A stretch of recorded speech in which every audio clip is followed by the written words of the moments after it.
समय से बहुत सारे मैसेजेस थे कि सर यूपीएसआई के ऊपर कुछ कीजिए, यूपीएसआई के लिए कुछ कीजिए। तो यूपीएसआई के लिए आने वाली जो वैकेंसी है प्यारे बच्चों, उनके लिए हमारी क्या स्ट्रेटेजी रहने वाली है, उन सभी चीजों के ऊपर इस वीडियो के अंदर हम डिस्कस करेंगे। तो सभी बच्चे अंत तक वीडियो से बने रहें। जो पहले भी मतलब जिनको आइडिया है कि यूपीएसआई का सिलेबस क्या रहता है, यूपीएसआई के फॉर्म कब तक आ सकते हैं, इन सभी चीजों पर प्यारे बच्चों बात करने वाले हैं।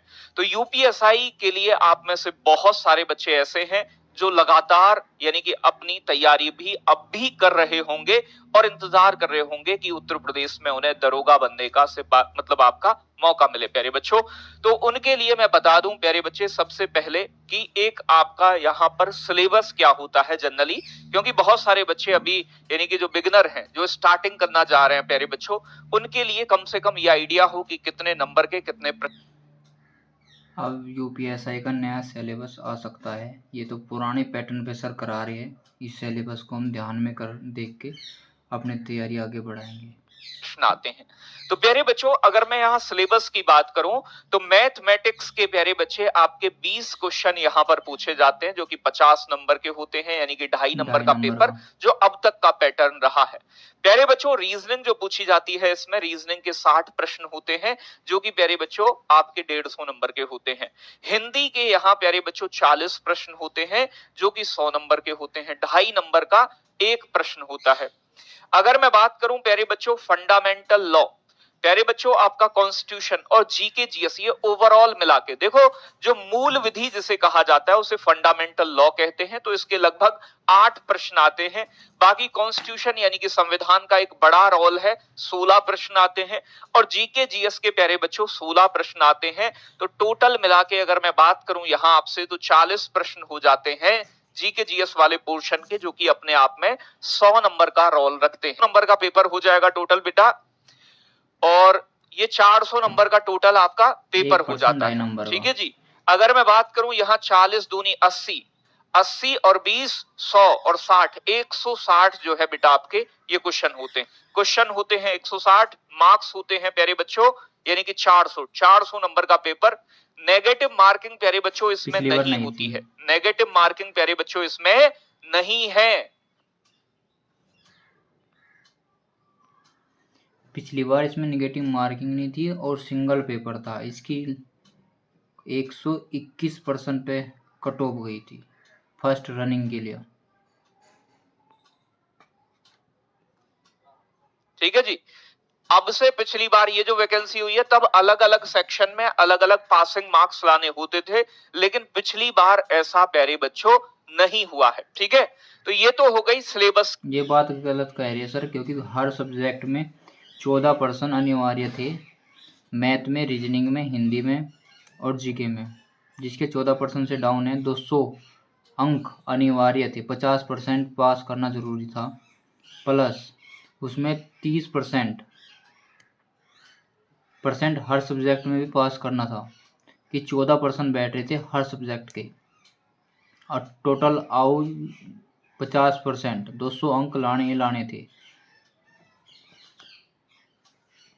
सिलेबस की बात, अब बात आती है कि सर जी फॉर्म कब तक आ सकते हैं, क्योंकि कई बार इनके बयान आए हैं अलग अलग जगह से।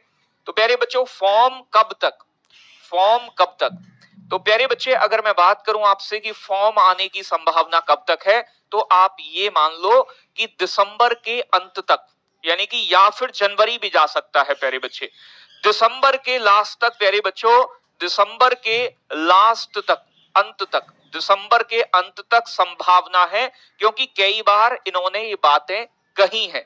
वैकेंसी लगभग 5000 के आसपास होंगी, हो सकता है 4000 हो, 4500 हो, 5000 हो, या फिर प्यारे बच्चों इससे ज्यादा भी हो। तो दिसंबर के अंत तक या फिर जनवरी में प्यारे बच्चों आपके 2025 में ये फॉर्म आपको देखने को मिलेंगे। इससे पहले की उम्मीद मुझे प्यारे बच्चों नहीं लग रही है।